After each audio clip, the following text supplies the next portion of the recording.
Mr. Vice Chairman, Sir, I rise to lend support to the resolution moved by my friend with full hard work.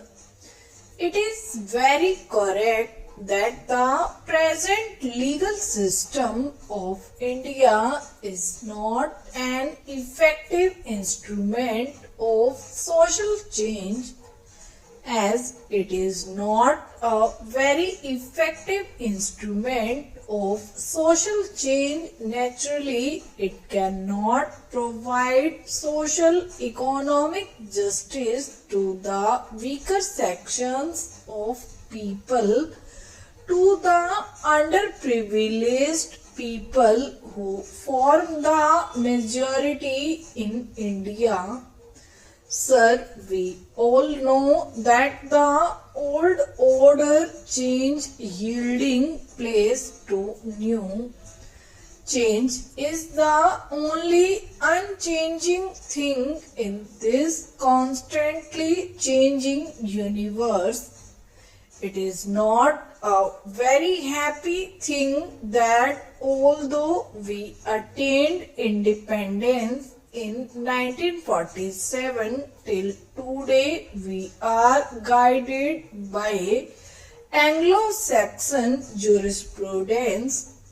We all know that India is a socialist country and goal of socialism has also been embedded in our constitution. Can you achieve this socialistic goal through the present legal system? This is my question. I am sure none can give an affirmative answer.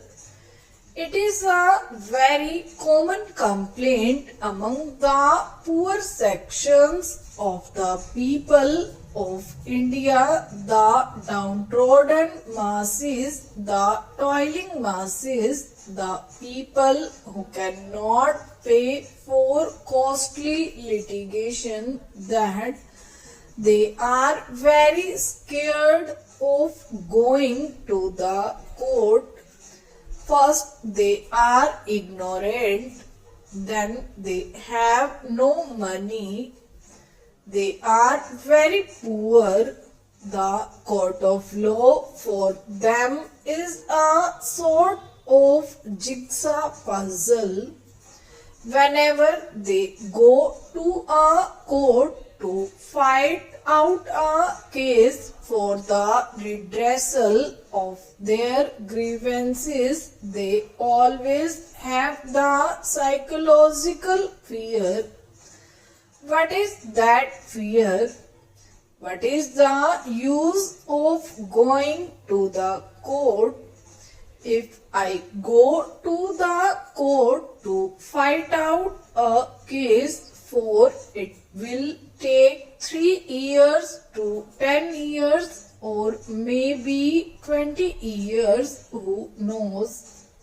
So this inordinate delay in the dispensation of justice is a great hurdle for the poor people who cannot fight our costly cases. And even when they go to the court, the poorer sections of people have to pay high fees to the lawyers. In the process, they lose all their property, lock, stock and barrel and whatever they already have. There is a very interesting story. Two poor people were fighting out a case in the court over land. They had been paying fees to the lawyers for a long time. If a man gets justice after 20 years, what is the use of this?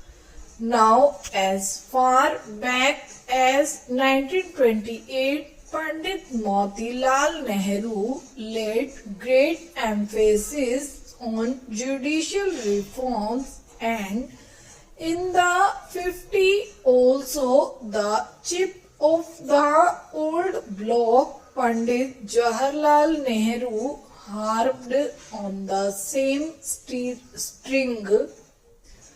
Now, when people go to the court day after day, they have to wait and wait, because some of the people do not know the actual procedures. Some people are afraid of sentiment that these courts are meant for the rich people, for the affluent section of the society, for people with money and fortune, and it is not meant for the poor. If we introduce this sort of judicial reforms by appointing a commission by which this sort of misgivings and apprehensions are totally removed, the minds of the poor people of India, the earlier is done, the better it is for our country. Now, when we speak in terms of separation of powers of the executive, the legislature and the judiciary, all the pundits and all the scholars take part in this sort of discussion and debates, and all of them lay great emphasis on the separation of the judiciary from the other two. There is a great reason behind it. It is very important to know that the judiciary must be kept separate from the executive and the legislature.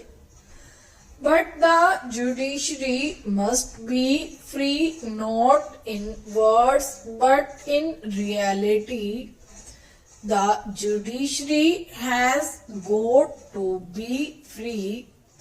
Now, our beloved Prime Minister has introduced the one new program. There are many schemes under this program, and I have found that under this one new program, lands have been distributed free to the landless people. But what happened the moment the new regime came? All the landlords came, swooped on them and took away the lands, and those poor people did not get any justice anywhere. So, if justice remains just on paper, if justice is not carried into the field to the poor people of our country, what is the value of this justice? I do not find any meaning in it. So, justice has got to be made effective, substantial and cheap, and its dispensation must be very fast. Now, I have gathered this knowledge that the National Law School of Bangalore has recommended that the law course should be for 5 years. I do not understand the reason behind it.